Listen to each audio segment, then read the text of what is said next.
All right, good morning, everyone. Happy Spiritual Sunday. We also want to welcome all our friends who are watching online. We have people from all over the world on Kabbalah.com, which I encourage you at least to check out if you haven't been there yet, and also on our Spiritual Sunday Facebook page. So let's all greet them also. Let them know you're here. We have a few people just wrote me, so I want to give another shout out to Gordon in Nigeria, who's learning, and we have a Gus in Italy who's been writing recently. So yes, thank you all for joining us. So I know there's some new people. How many of you are new to Spiritual Sunday? Great. So you give me a chance to remember my name. My name is Chaim Solomon. I'm one of the teachers here in Boca. Okay, thank you. I will also answer to hey you, that's okay too. So we're here every Sunday as we're about to affirm we want to make our lives better, do we not? It's the whole point. Everybody wants a better life. Which person on earth doesn't want a better life? I hear the music of the cosmos. Oh, while we're on, why not now? Any of you who have some IT skill and talent, and you would like to volunteer and help us, we could use a few more people on the IT team to make sure that the streaming gets done and all the things get done. So, great, okay. So we all want a better life. Every person on earth looking for a better life. What drives us to want a better life? You ever stop and ask that? Why? How come people just don't give up, right? People who are in some of these really horrendous situations, why don't they just give up and that's it? Because you and I have been learning that the Creator has already infused us with a desire for everything. We want it all because we already have been given it all. As simple as it says in the Bible, God created us in its image and likeness. That means everything that the Creator has, complete happiness, joy, peace, love, fulfillment in every way, shape, or form is already in us.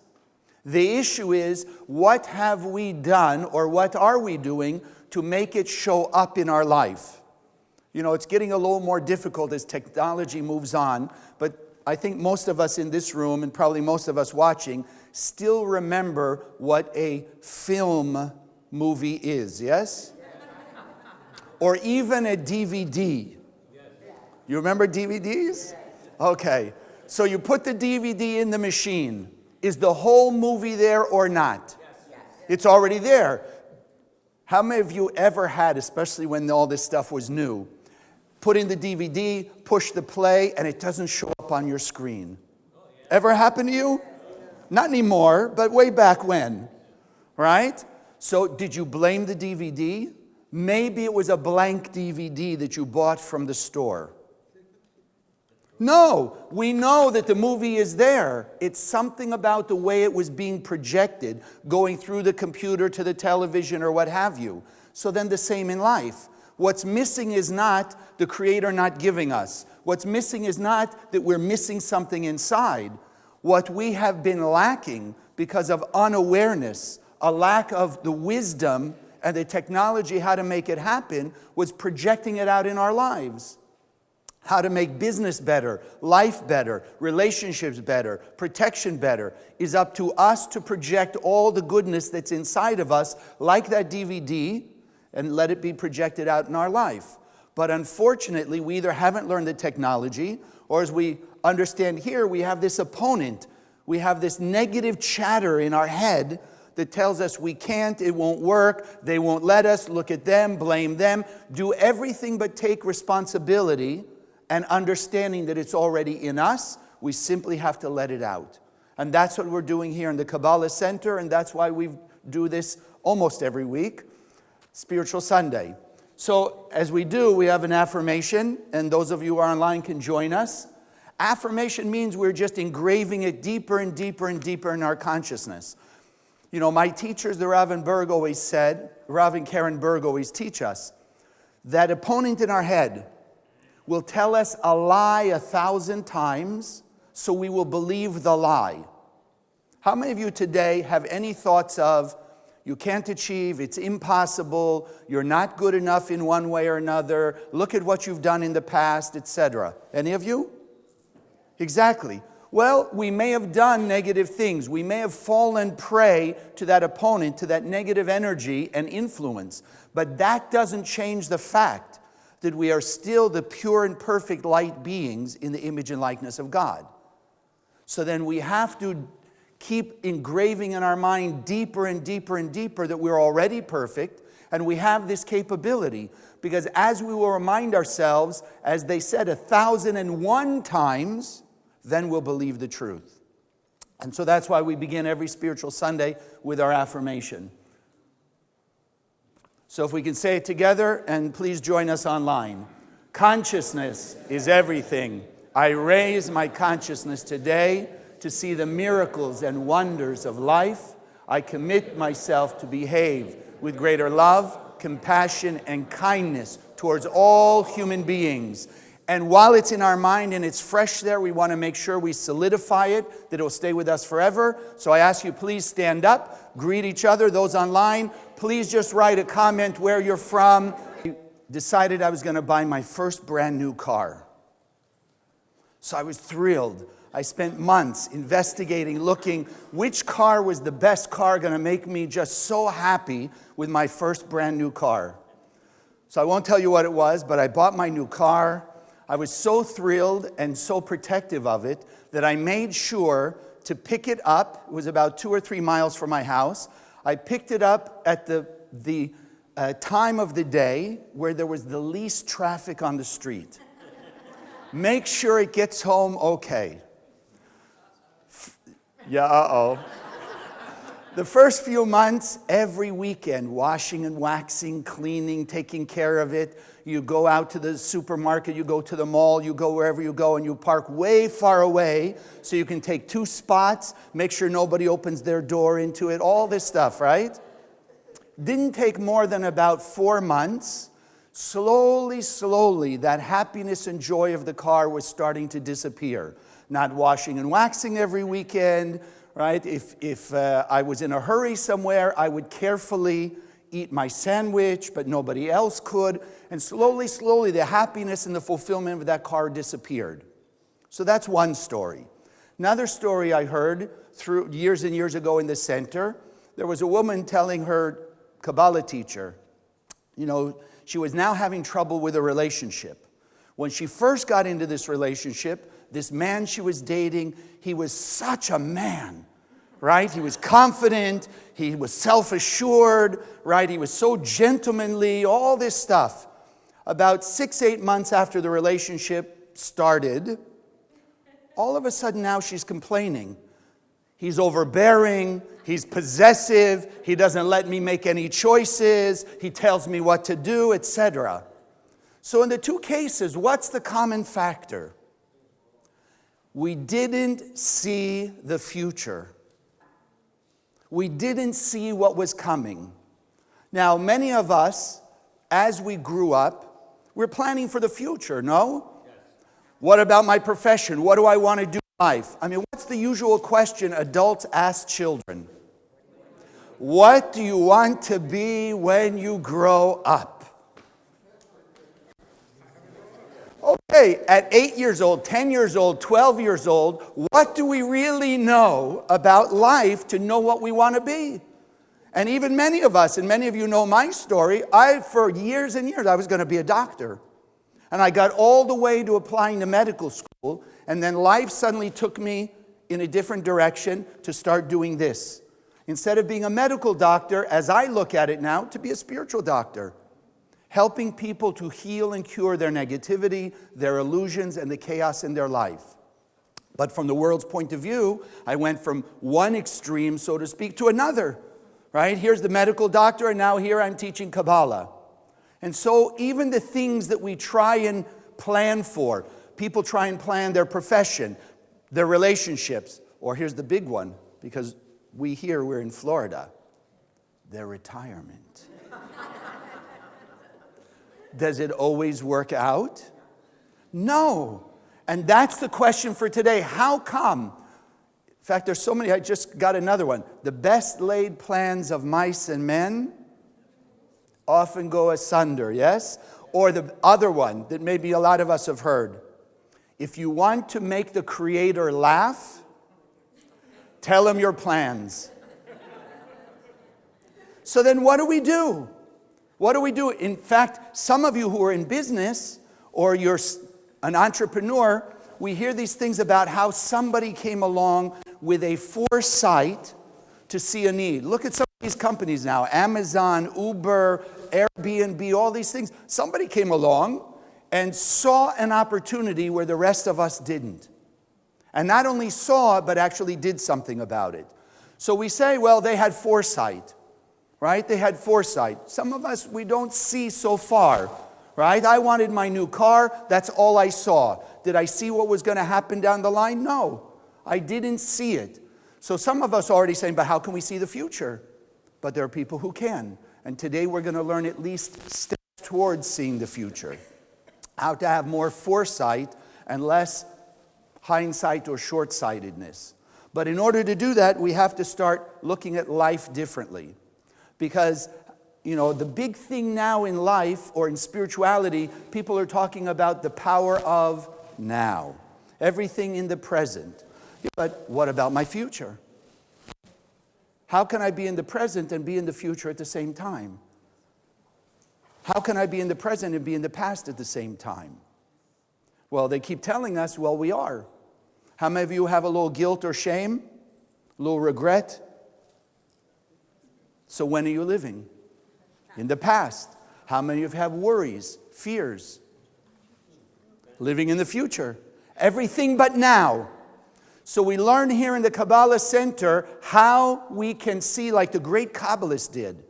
In fact, in the 30-some odd years I'm in the center, my teachers, the Rav and Karen Berg, who I believe are some of the highest consciousness people who exist in our generation, over 30 years ago, they would say things, and none of us could see how it was going to show up. In fact, like this, we have people all over the world watching. And some of you know a number of months back, I was in Asia, Hong Kong and Manila, teaching Kabbalah students.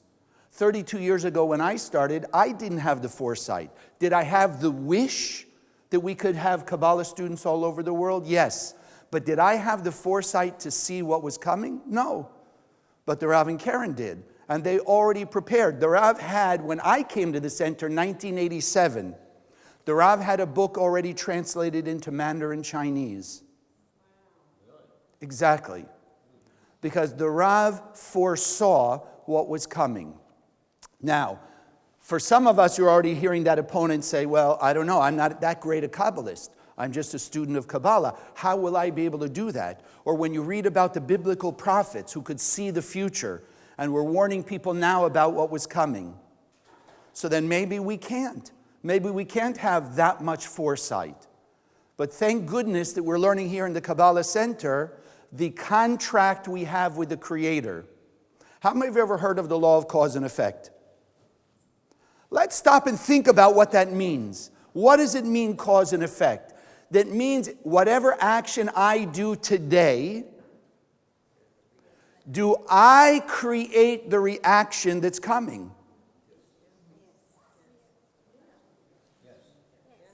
So then 30 years, let's say 50 years ago when I thought I was going to be a doctor, did I create the fact that I would be introduced to Kabbalah and go from being a doctor, go to be a Kabbalah teacher?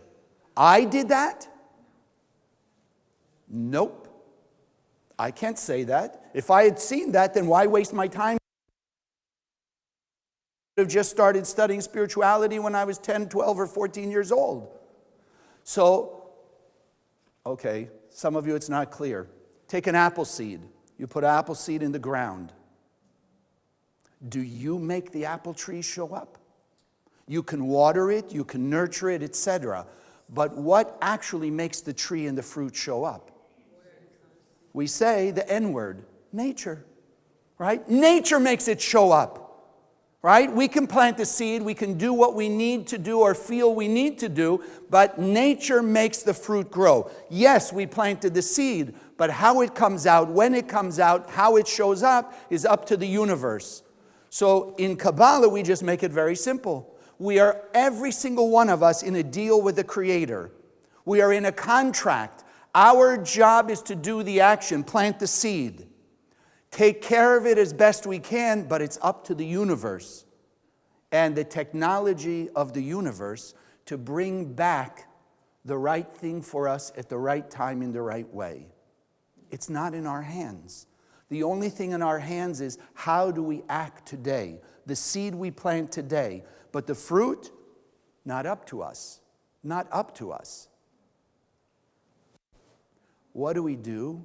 We tend to act short-sighted, we talked about. Short-sighted means like me in my car. I see now what I can see. I want now what I want. I want to have it. Why? Because I perceive that's going to bring me happiness and joy. I get my new car, I'm going to be just blissed out. And I was for about 3-4 months. And then it disappeared. After the fact, and especially now if I look back with my Kabbalistic eyes and wisdom, I can see why. Because when I bought that car, where was my sightedness? Where was my desire? Was it about the big picture of life? Was it about in any way, shape, or form sharing my talent and abilities? Or was it about what I wanted for me? What I wanted for me. What I wanted for me. So how many of you have something you want today? The holidays coming up especially. How many of you already hinted to family and friends what you would like for the holidays? Exactly. Oh, the rest of you, they're not really telling the truth. All right? We all hint in one way or another. The commercial comes on and you say, wow, wouldn't that look good over here? Or wouldn't I look good in that? Or wouldn't that be just great? Right? No, that's not a hint. Exactly.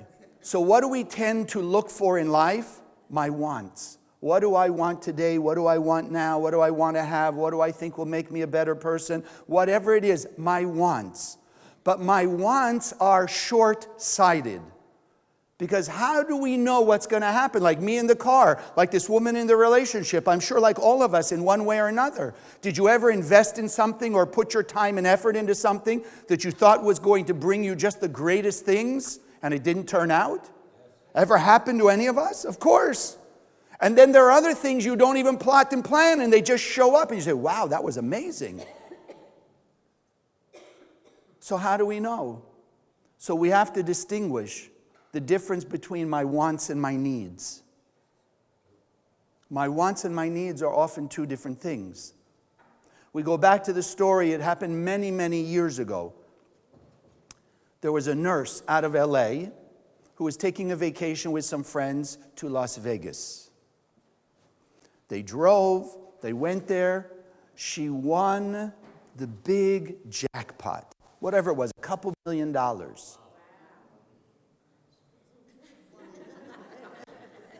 It was wow until they drove home. On the way home, she got hit by a truck, quadriplegic. Now, did she need the $2 million or did she really need the protection from the accident? Because I'm sure all of us, if we had that choice, the money or our arms and legs, I'm pretty sure all of us would choose the arms and legs. But she didn't know what she needed. She, in essence, only knew what she wanted. And we all have those types of stories in our life. So the Kabbalists teach us, remember the deal. We are in a partnership with the Creator, with the universe. And for those of you who are new, we don't teach that the Creator is kind of watching up there and waiting for us. The universe is already a system, a technology in progress. And the laws of cause and effect take place. But there's a cosmic supercomputer, if you will, keeps track of everything we've ever done, this life, past life, that everybody else has done, the good and the bad, and knows what we need to remove the blockages and reveal our pure and perfect light nature and all of our blessings. So we can know what we want as we'll look now. Person goes to work. They need business. They need more customers. They need the deal to go through. They need something. But again, like this nurse, maybe they're about to be sick. Maybe in their destiny, because of something that happened in the past, they're supposed to be sick and be out of work for 2-3 months. Do they need the business deal and then be sick? Or do they need to be protected from the sickness so they can work and continue to do their business? We don't know. The only thing we know is what we can do right here and right now. And that's why the Kabbalists teach us, no, focus now. Don't tell the universe what you want.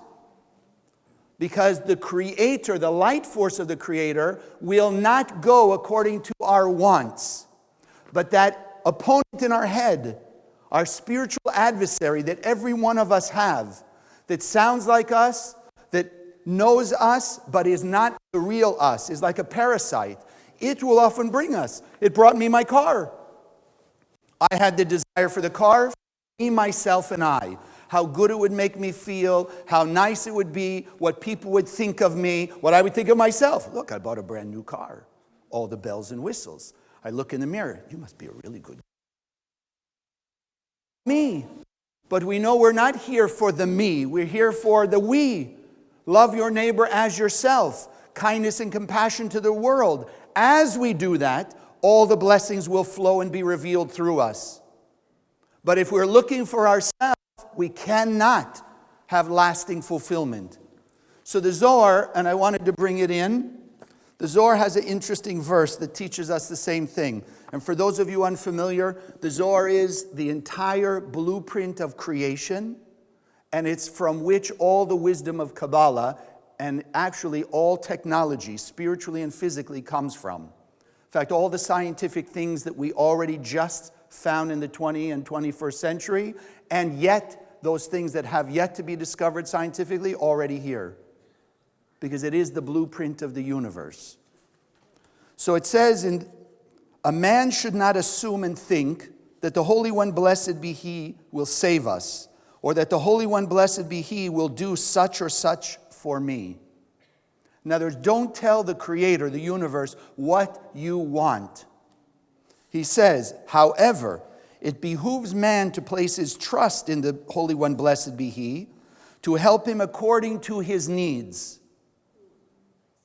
We do what we can do, the universe will bring us exactly what we need when we need it. The key is keeping that in our mind, that this is what we need when we need it, even though it doesn't look like what I want. Ever happened to you that you got something or something happened to you that was challenging, was difficult, was an obstacle? Ever happened to you? Yes. 4. Toldot verse 124 if you want to look it up.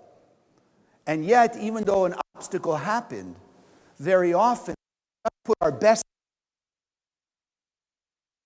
happening to me, but just said, you know what? How can I be a better person through this? How can I share and have compassion? What do we affirm? Greater love, kindness, and compassion. So when those challenges happen, it gives me an opportunity. As we will take that opportunity to just reveal more light, plant the seed of the light from our soul out into the world, then the universe, as the Zohar is teaching us, will bring us back exactly what we need. Whether it looks like a blessing or it looks like a challenge. It's exactly what we need to make us stronger.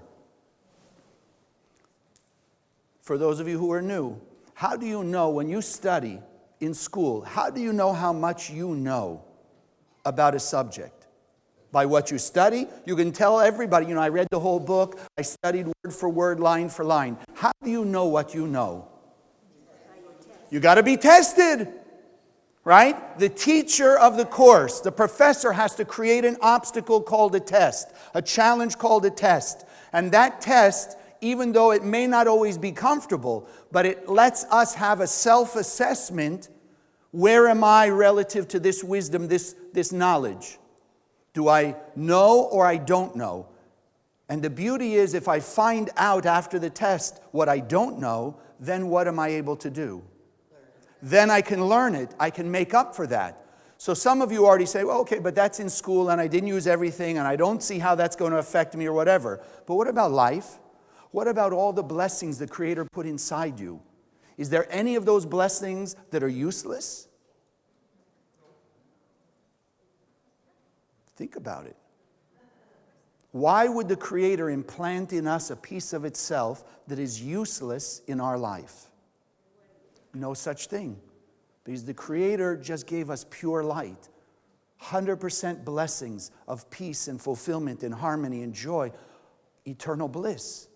Eternal bliss. So there's nothing that we have the potential that's not beneficial in our life. But sometimes we have to face those kinds of challenges and be willing to say, you know what? It's not what I want for myself. Because that's what wants are. Wants are based on what my five senses tell me. What do I want now that I think is going to make me feel better? A new relationship, something better in the relationship, a better health, something in the business changing, some new car, some clothes, some vacation, some new house, some whatever it is. Buy me a boat. I'm in Florida. I can't just have a nice house. I also have to have a boat. And then I have to have a crew on the boat.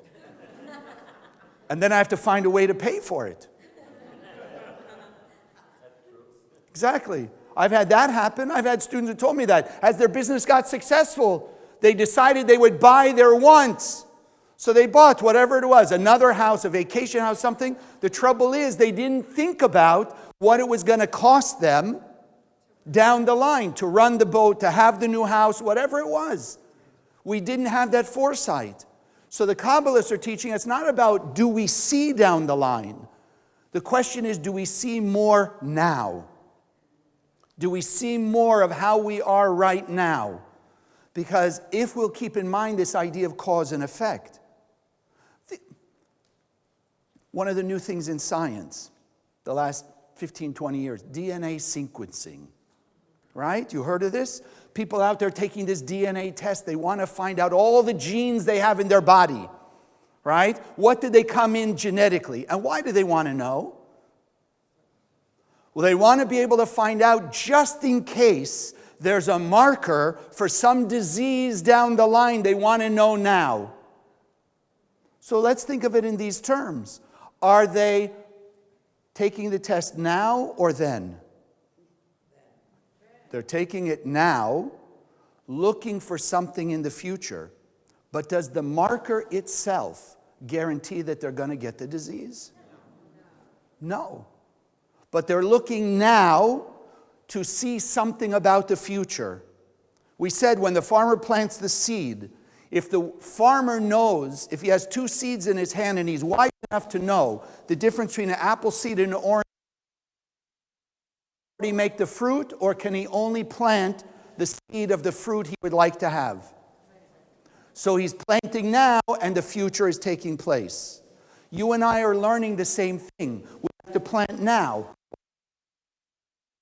Love, kindness, compassion. Express more of our light self. What do the Kabbalists teach us? Who is wise? Who is wise? So we say, who's wise? The guy's got a lot of money, saw the business. No, look at Steve Jobs. And I only use it as an example. It's not a judgment on him. On one hand, he had the foresight to create Apple. Made billions of dollars. Where is he now? So what good does his billions of dollars do? The Kabbalists teach us the only thing we take with us when we leave this world are the good things we've done for others. It's the only thing we take. Because what does it mean? When we have behaved in a way that's transformationally sharing, not just sharing in our comfort zone, but sharing outside of our comfort zone. Greater love, kindness, compassion, forgiveness, tolerance, generosity, humility, etc. We are allowing then to reveal more of the light of our soul, more of our 100%, and that's what we take with us in this lifetime. Forget even after. What do you take after today? We're sitting here now. What can we take with us for the rest of our life? The infusion, the consciousness to do more actions of sharing outside my comfort zone, revealing more of the light that the Creator put inside me, and then where will that benefit me? Everywhere I go, in every part of my life. Because our life is not compartmentalized. We don't have just a home life, just a business life, just a friend life, and no. Everything in our life is based on ourselves. So when the Kabbalists ask the question, who is wise? You know what the answer is? Not the person who knows all this. The person who sees the birth, which means the now. When you see and you can be aware of what you're doing now, then you've already set up for the future. And sometimes that future, as we said, it may contain challenges and obstacles. Isn't it funny? We're in the holiday season. Holiday, theoretically, what should it be? Happy or not happy? Should be happy.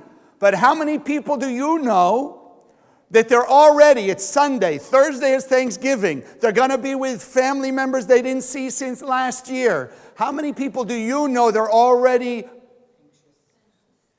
a little stressed out about being with those family members? But it's supposed to be a happy time. No, so you and I are learning right now. Make use of it as an opportunity to grow. See in the moment, because what you do in dealing with that situation will set the pattern for all aspects of your life, for all the rest of your life. Because as you move forward, the universe is based on you. We are the center of our universe.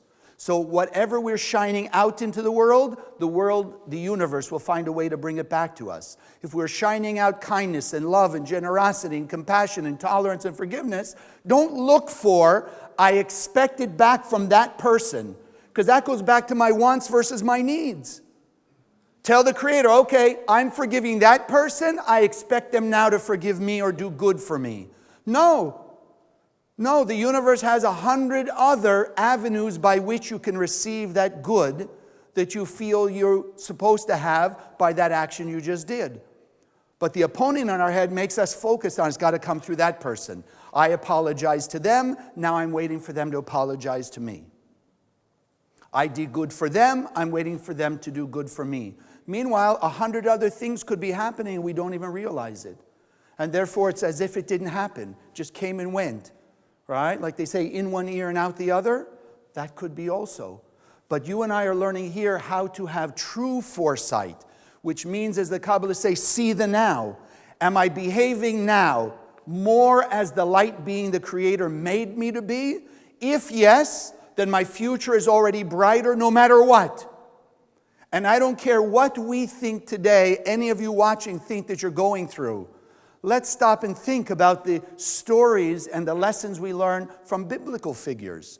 And for those of you who are new, the Kabbalists do teach us. The Bible did take place, but it's only the minor part of the story. The real importance of the Bible stories is what it teaches us about the technology that those great sages used that we can use today. Because the technology is the same. It didn't change. You know, how many of you use a cell phone? Okay. How many of you don't use a cell phone? Okay, great. We have a lot of Libras here. They're not sure, right? They didn't raise their hand for either one. They're deciding. Well, does he mean by using it, is it this or is it that? Okay. So when did the cell phone exist? When did the cell phone itself come into existence? 10 years ago. Since the Big Bang. Think about it. 4 billion years ago, the Big Bang, science, and all the raw materials that make our cell phone today came into existence. Did any scientist create something that didn't exist in order to put your cell phone together? No, they just finally figured out after 14.5 billion years how to put it together to make a cell phone. But it's always been out there waiting. So the Kabbalists teach us the same thing. 14.5 billion years in a physical universe, we have everything inside of us. It's waiting for us to express it. So when you read about these biblical figures, yes, we have Abraham. Abraham decided he wasn't going to believe in idolatry, right? He knew that there was a bigger universe out there. And so what happened? So the Creator comes to him and says, you know, Abraham, I want you to leave all your comfort zone. Leave the family, leave the house, leave your job, leave everything. And I want you to just go walking. I want you to go out there and spread this wisdom that you're learning, that you've come to understand about how to connect to the light of the Creator. Did Abraham say, okay, God, how long do I have to walk? Where do I have to go? What to make go? No. As the Zohar we read says, he trusted in the Creator, the light force, and when he had that intuitive flash, go out of your comfort zone, he just went. And he went wherever the universe showed him. Job, if you read the story of Job, here was Job, very wealthy. All of a sudden, it says he lost everything. Family, money, friend, everything. Do we say that? Isaac, the father who loved him, begged the Creator for years to have this child. Isaac, his father takes him up on the mountain and basically, from his point of view, threatening to kill him. And he went voluntarily. He didn't fight it. He went. We talk about tests. Dinah, Jacob, who became called Israel, as in the 12 sons or the 12 tribes of Israel, he had a daughter, Dinah. Read her story. It's clear in the Bible. She was raped. She was raped. So these people all had challenges in their life, but what we want to take from that is, no matter what's happening to us in this lifetime now, whatever's happened to us in our past, as they did, we can take the same lesson. No matter what happened to them, thrown out of their house, Moses wandering 40 years in the desert, all these different stories. They had one thing, trust in the Creator, the light force in them, and the way the universe works, cause and effect, and they turned out in spite of these tests. They overcame them, and they became great sages and brought tremendous light and blessings to the world. You and I may not be on those levels, and I hope there's none of us who have ever had to or will have to go through some of these kinds of tests. But in our level, we're all going through tests. Doesn't matter what it is. The key is for us to remember we have the light of the Creator inside of us. Isn't it interesting? What's that song that's come out recently, not too long ago? That which doesn't kill us makes us stronger. Isn't it interesting how the general society, things like that, are telling us spiritual lessons? You and I here in the Kabbalah Center, we're learning this technology to be able to see the true spiritual lesson in those things and the truth in them. Yes, not that it has to kill us, but that which is challenging us, those tests that we feel we're going through now, we want to go through with the light as the light. We want to share our light, express our light to a higher and higher degree because one, only light will take away the darkness. Only light will remove the chaos and replace it with harmony and order. Only light will give us the inspiration and the strength to go through and have a better life and be better people through it. And only the light will be able to unite all of us together. But each and every single one of us have the light inside of us, and we have the capability to channel that light to everybody through everything that ever happens to us. Some of you who may know the game of poker.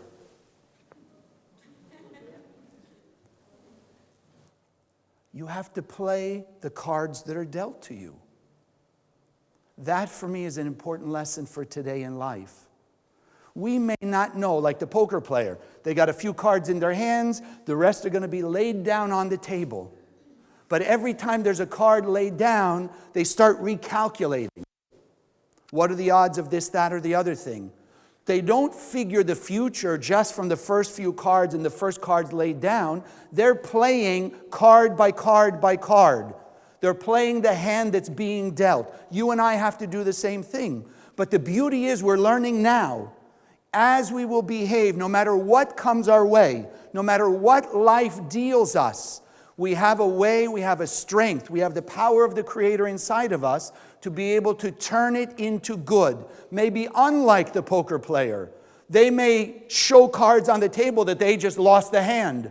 But you and I never ever have to lose a hand in life. We just have to make sure that our want is to want what we need. Doesn't mean lessen your desire, The Kabbalists had the biggest desire of anybody on earth. They also had the greatest foresight by knowing now exactly what they were doing, what was going on, and how to behave now that the future would be taken care of. And then they just played day by day by day. Like Abraham, he just walked. Moses just took us through the desert for 40 years, being led by the Creator. And that's all we have to do. Whatever's in front of us, opportunity to reveal light. Whatever comes next, reveal more light. Whatever comes next, reveal more light. That's it. You'll enjoy your life 1,000 times more. It's Sunday. Thursday, 5 days from now, is Thanksgiving.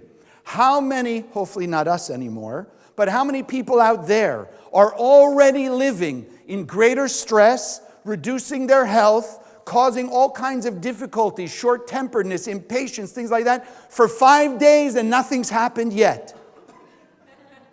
Think about it. They are now living in stress. Oh my God, I've got to face Aunt Mary or Uncle Charlie or this, that, or the other thing.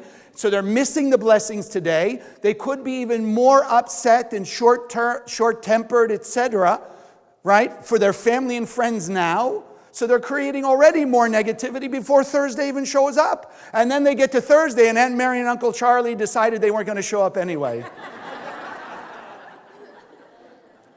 So now they've created other chaos in their life, thinking about the one thing that didn't happen in the end of the story. So we don't want to have that kind of foresight, what might happen down the line. Let's have the vision and the foresight to be like the Creator. Use the power the Creator gave us. The light. Let the light shine. The brighter the light, the more we see.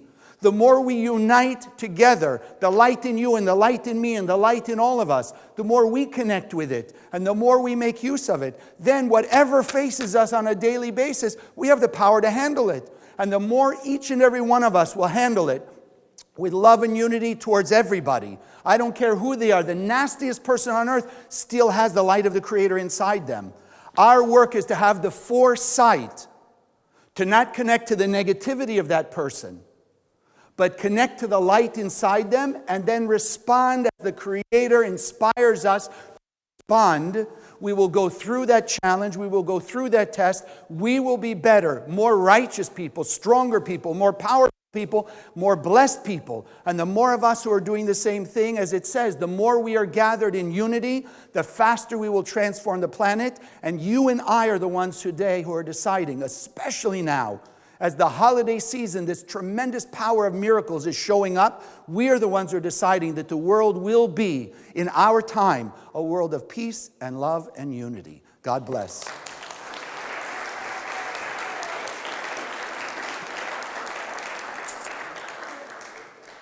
So for those of you who are new, just what we do now is we just bless the offering. We are a charitable organization. If you feel moved by what you've learned, we appreciate all your support. And I just want to share with you this story. I just received it an hour ago from one of the students who watches us. And this is why we do what we do and why we ask for your support.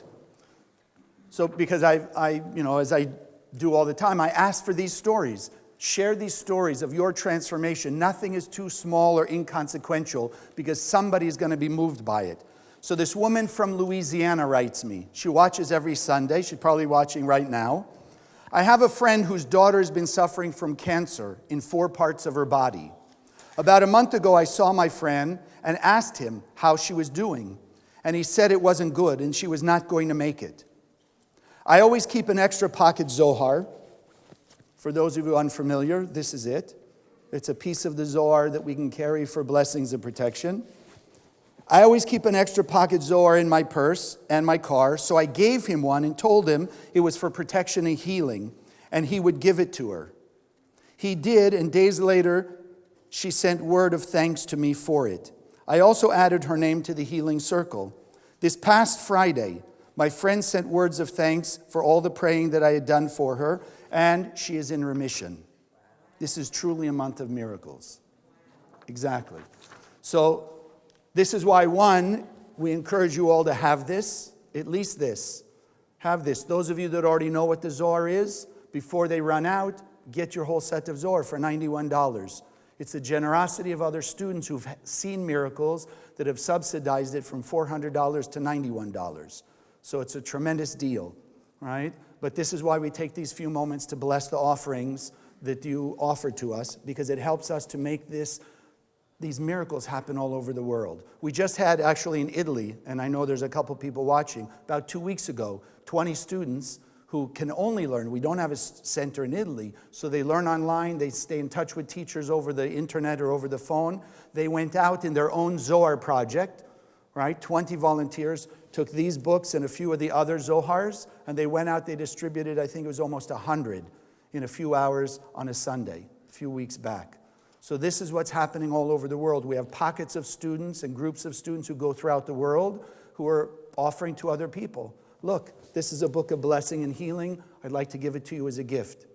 And because of all the chaos that's going on in the world, at least 99% of the people today are open to receive it. 30 years ago, when me and the teachers back then used to try and do that, we probably got 10% who would say yes, and 90% would look at us like we were crazy. But the way the world has gone, the spiritual awakening and the transformation that's going on, and unfortunately on the other side, all the chaos in the world, people are much more open to and receptive to whatever that they're offered, that somebody comes with an open heart and an open soul and with love and says, I'd like to offer this to you to help you. So we are changing the process. So we take these few moments, if you'll take your gifts and your offerings, and those of you who are watching online, you're welcome to do the meditation, the blessing with us, and then just go on the Facebook page and make your donation. So just hold it in your hand, because consciousness is everything. Just injecting your love, your blessing, injecting your light into this offering, into this gift, that it will go out through all the projects of the Kabbalah Center to reach 7.5 billion people, touch their heart and soul, awaken in the light of the Creator inside them. Awakening that light is the only hope we have for bringing peace to the planet with mercy.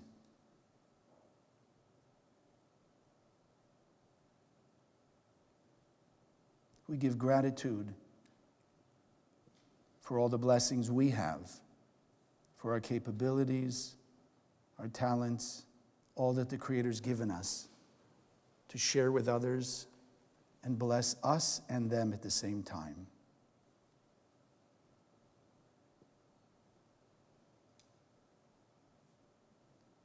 With happiness and appreciation, we send this gift out, knowing it will multiply many, many times in our life and affect millions and billions of people.